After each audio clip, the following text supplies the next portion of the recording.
just put it on, and it's very easy to set. Once you put it on, you just increase the timing and get it to 60 minutes. Put the calcium light on.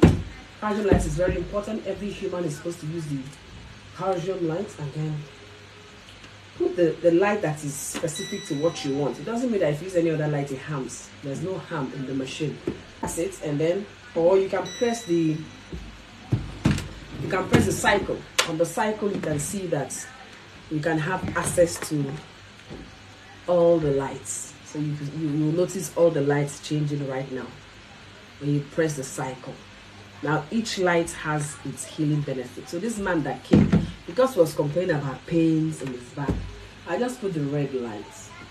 The red light is anti-inflammation. He went ahead to ask me, what do you know about red light? What is the scientific whatever? How did you ask the question? I said, well, of course he knows I'm not a doctor. I said, but I know doctors tell me that most ailments, the foundational beginning of most ailments is inflammation.